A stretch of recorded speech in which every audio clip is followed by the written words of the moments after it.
आज के क्लास में हम पढ़ेंगे प्रिंसिपल स्ट्रेसेस एंड स्ट्रेन। इसमें सबसे पहले हम देखते हैं multi load situation and need of estimating principal stresses. अभी तक हमने सिंगल लोड के बारे में पढ़ा था। सिंगल लोड जैसे एक्सियल हो गया, किसी बीम में एक्सियल लोड लग रहा है, बेंडिंग मोमेंट लग रहा है, ट्विस्टिंग मोमेंट लग रहा है, सिंगल सिंगल ही पढ़ा था। अभी क्या पढ़ना है हमको मल्टी लोड सिचुएशन में पढ़ना है। मतलब एक बीम में जब एक्सियल लोड भी लगेगा, बेंडिंग मोमेंट भी लगेगा, ट्विस्टिंग मोमेंट भी लगेगा, तब उस बीम में क्या होगा और हमको क्या फाइंड करना है, प्रिंसिपल स्ट्रेसेस। तो हमारे पास यहाँ पे कुछ स्टेप दिख रहे हैं जिसको हम फॉलो करेंगे और प्रिंसिपल स्ट्रेस निकालेंगे। तो पहला स्टेप क्या है, find the critical plane. Second है ड्रॉ स्ट्रेस डिस्ट्रीब्यूशन। थर्ड है obtain the critical point. Fourth है at critical point draw state of stress distribution. Fifth है जो हमने ड्रॉ किया स्टेट ऑफ स्ट्रेस डिस्ट्रीब्यूशन, उसमें एक ऑब्लिक प्लेन लेंगे, वहाँ पे हम नॉर्मल और शियर स्ट्रेस निकालेंगे इन टर्म्स ऑफ थीटा। उसके बाद हम वहाँ पे प्रिंसिपल प्लेन निकालेंगे और प्रिंसिपल स्ट्रेसेस निकालेंगे, और उस प्रिंसिपल स्ट्रेसेस का लोकेशन क्या है वो निकालेंगे। तो ये हमारे पास 7 स्टेप्स हैं जिससे हम प्रिंसिपल स्ट्रेस फाइंड करेंगे। तो सबसे पहले हम देखते हैं सिंगल लोड में एक्सियल लोड। हमने एक्सियल लोड के बारे में पहले भी पढ़ा था। यहाँ पे एक बीम है जिसमें क्या लग रहा है, एक्सियल लोड लग रहा है P। तो यहाँ पे स्ट्रेस कितना होगा, लोड अपॉन एरिया। अब हमारा पहला स्टेप क्या है, फाइंड द क्रिटिकल प्लेन। उसके बाद क्या करना है, ड्रॉ स्ट्रेस डिस्ट्रीब्यूशन। तो यहाँ पे हमने माना हमारा क्रिटिकल प्लेन क्या है, ये पूरा हमारा क्या है, क्रिटिकल प्लेन है। वहाँ पे क्या लग रहा है, लोड। उसके बाद यहाँ पे हमने एक सेक्शन लिया। अगर यहाँ पे लोड P इस डायरेक्शन में लग रहा है तो उसमें स्ट्रेस डिस्ट्रीब्यूशन किधर रहेगा, इस साइड रहेगा। अब यहाँ पे हमने एक पॉइंट लिया है, कोई भी पॉइंट ले सकते हैं, पॉइंट M और पॉइंट N। ये है हमारा टॉप फाइबर है, ये टॉप और ये है बॉटम फाइबर। तो ये स्ट्रेस डिस्ट्रीब्यूशन हमको दिख रहा है। अब यहाँ पे देखते हैं बीम जो है उसका डायमीटर यूनिफॉर्म है, तो इसका एरिया भी क्या रहेगा, यूनिफॉर्म रहेगा। तो यहाँ पे जो स्ट्रेस है वो भी क्या रहेगा, सेम रहेगा सभी क्रॉस सेक्शन पे। तो पॉइंट M पे भी सेम रहेगा, N पे भी सेम रहेगा, और इसके अंदर जितने भी पॉइंट आ रहे हैं, इसमें जितने भी पॉइंट आ रहे हैं सभी पे स्ट्रेस क्या रहेगा, सेम रहेगा। अब हमारा थर्ड स्टेप क्या है, क्रिटिकल पॉइंट निकालना। तो हमने अभी क्रिटिकल पॉइंट निकाला जहाँ पे हमारा स्ट्रेस क्या रहेगा, मैक्सिमम रहेगा। तो यहाँ पे क्रिटिकल पॉइंट क्या होगा, M N, और जितने भी यहाँ पे पॉइंट्स हैं, ये जहाँ पे से स्ट्रेस का डिस्ट्रीब्यूशन हो रहा है सभी पॉइंट क्या रहेंगे, क्रिटिकल पॉइंट रहेंगे। अब हमको क्या करना है, क्रिटिकल पॉइंट पे क्या करना है, draw state of stress distribution. Critical point पे हमको क्या करना है, स्टेट ऑफ स्ट्रेस डिस्ट्रीब्यूशन करना है। तो वो कर लेते हैं। तो ये हमारा हो गया सिग्मा एक्सियल, ये हो गया सिग्मा एक्सियल। कौन सा पॉइंट क्रिटिकल है इसमें, इसमें सभी पॉइंट क्रिटिकल है M और N के बीच में। M और N के बीच में सभी पॉइंट क्या है, इसमें क्रिटिकल पॉइंट है। तो उसमें हमने stress state of stress distribution बनाया। तो ये प्रोसेस सभी में करना है, सिंगल लोड के लिए भी करना है, मल्टी लोड के लिए भी करना है। ये बेसिक है, अगर ये समझ में आ गया तो सभी समझ में आ जाएगा। एक और एग्जांपल देखते हैं हम, जब बाइंडिंग मोमेंट लगेगा किसी बीम में, उसका एग्जांपल देखते हैं। तो जैसे कि हमको बीम दिख रहा है, बीम में क्या है, बाइंडिंग मोमेंट लग रहा है M। ये किधर है, एंटी क्लॉकवाइज डायरेक्शन में है।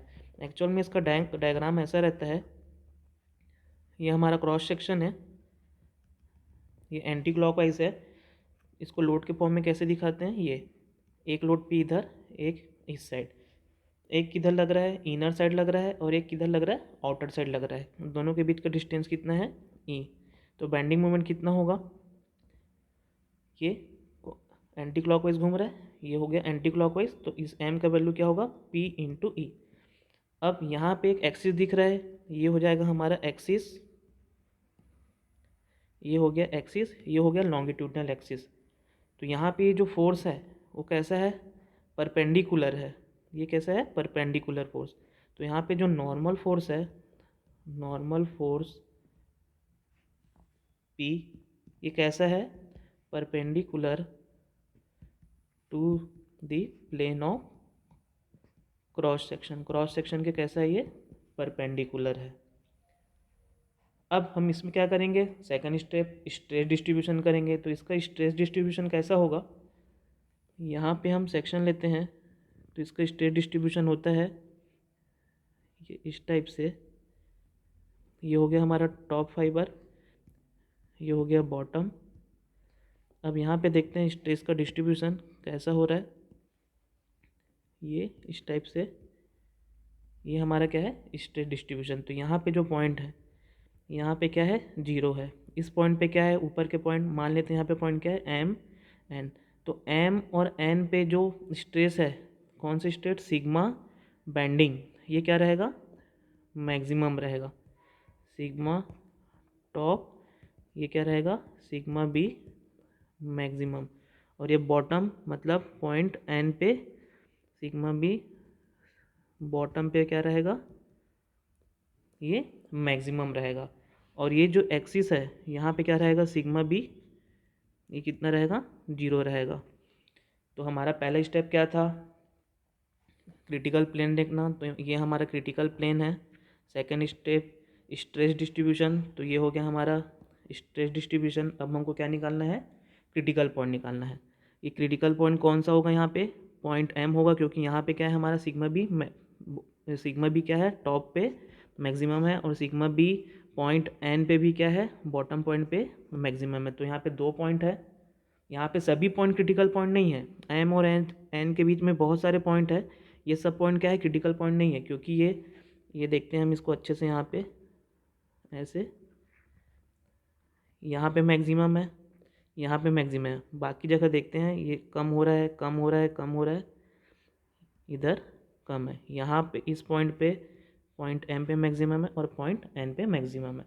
तो यहाँ पे हमारा क्रिटिकल पॉइंट क्या हुआ, एम और एन। अब क्रिटिकल पॉइंट पे हमको क्या करना है, स्टेट ऑफ स्टेट डिस्ट्रीब्यूशन बनाना है।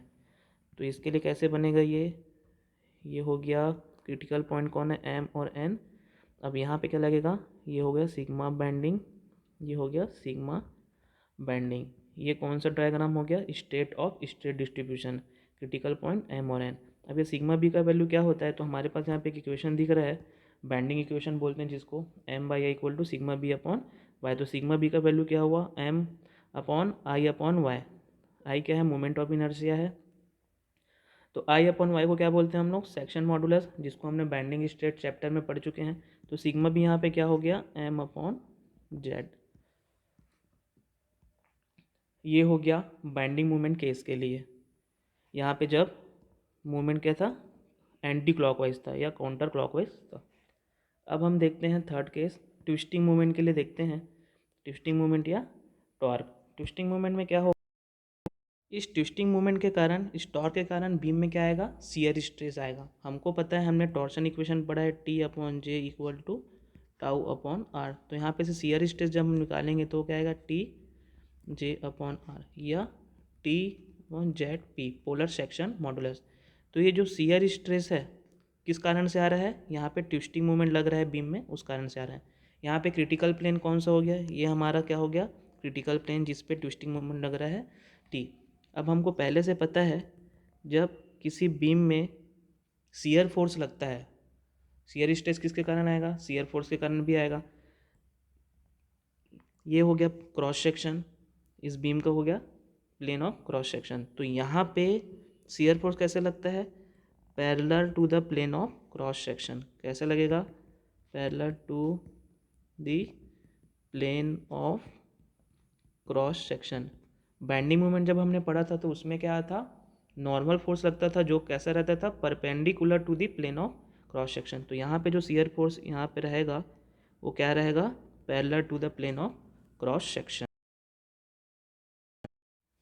अब हम देखते हैं इस बीम में स्ट्रेस डिस्ट्रीब्यूशन, शियर स्ट्रेस का कैसे स्ट्रेस डिस्ट्रीब्यूशन होगा। तो ये हमारा स्ट्रेस डिस्ट्रीब्यूशन है।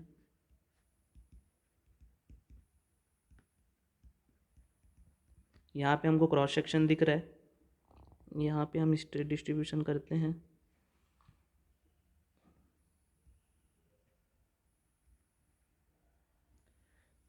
इसमें क्या होगा, जैसे कि हमने देखा शियर फोर्स कैसे रहेगा, parallel to the plane of cross section.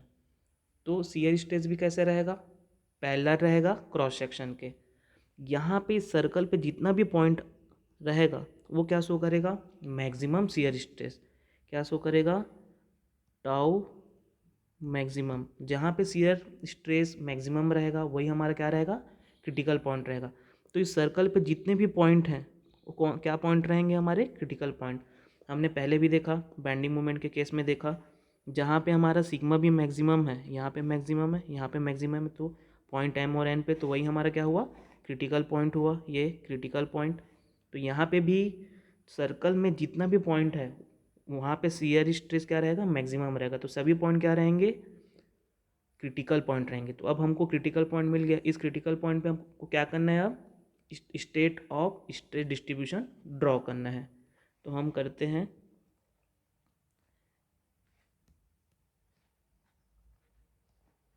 State of stress distribution. तो यहाँ पे जो शियर स्ट्रेस है वो क्या रहेगा, parallel to the cross section रहेगा। ये हो गया parallel to the cross section. और जितने भी पॉइंट हैं सर्कल में, इस सर्कल के ऊपर जितने भी पॉइंट रहेंगे वो सब पॉइंट क्या रहेंगे, हमारे क्रिटिकल पॉइंट रहेंगे। तो मेरे ख्याल से ये सिंगल लोड के लिए हमको critical plane, stress distribution, critical point निकालना आगे होगा। नेक्स्ट क्लास में हम मल्टी लोड के बारे में पढ़ेंगे, जिसमें किसी बीम पे एक से ज़्यादा लोड रहेगा, या तो एक्सियल लोड रहेगा या बेंडिंग मोमेंट। तो यहाँ तक अगर आपको कॉन्सेप्ट क्लियर है तो आगे बहुत इजी रहेगा। इस वीडियो को अच्छे से देखिए, कुछ भी डाउट है तो आप पूछिए। Okay, thank you.